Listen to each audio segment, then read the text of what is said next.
AM, galing kami ng Maykawayan, Bulacan. Punta na kaming Laguna. Magsisimba kami sa may Liliw, Laguna. Ayan yung simbahan nila. St.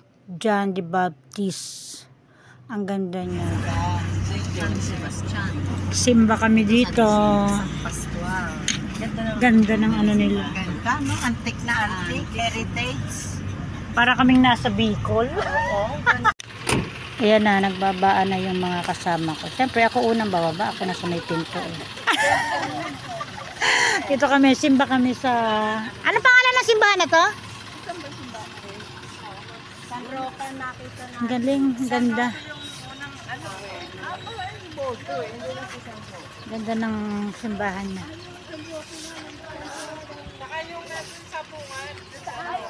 Lumang simbahan. Ganda ng ano. Ayan yung mga kasama namin. Umalis kami ng 4 AM sa Maykawayan. Dumating kami dito ng 7 AM. Tapos simba kami.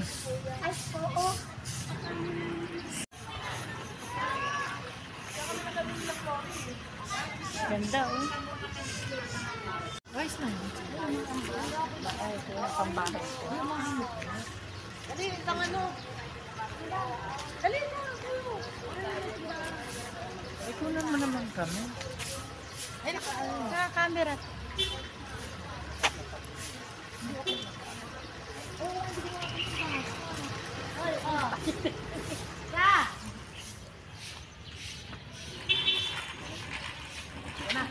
Saba. Dito ka, dito. Evelyn.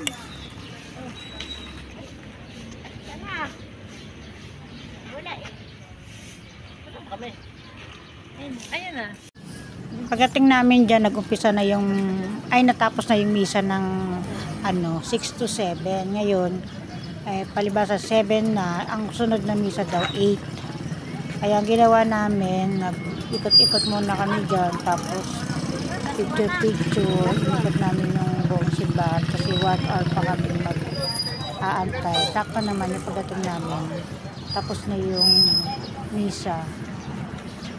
Kaya may pagkakataon pa kami mag-picture. Tapos wala siyang tao masyado kasi maaga.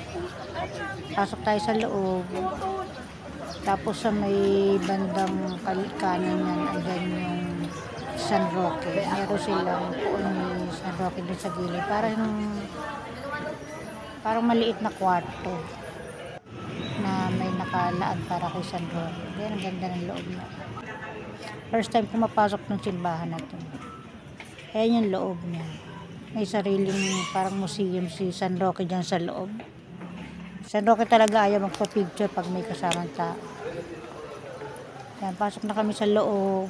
Hanap kami ng upuan para makapagmisa bago kami gumala.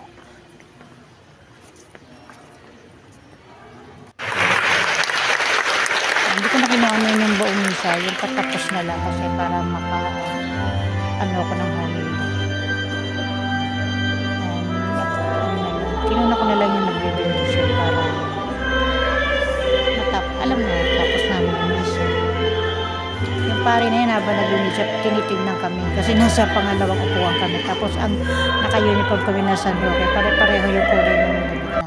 Kaya nagpapaspas kami. Pinaspasan niya kami bago kami. Sa ganitong patuloy sila manalangin para sa kanilang kapwa, para sa kanilang kaloob. Basbasan niyo po sila at gabayan sa maluwalhating pagbabalik at pag-uwi sa kanilang tahanan. Pagpalain niyo sila at ang kanilang mga pamilya sa kanilang mga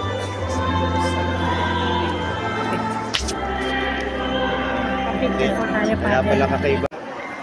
Okay na po.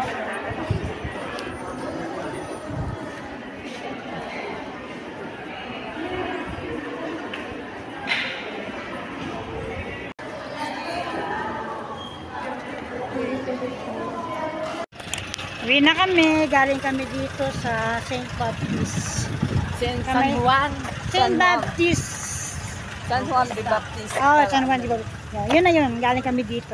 Punta na kami ng magsiswimming naman kami. St. John de Baptist. Swimming naman kami ngayon. Bye-bye!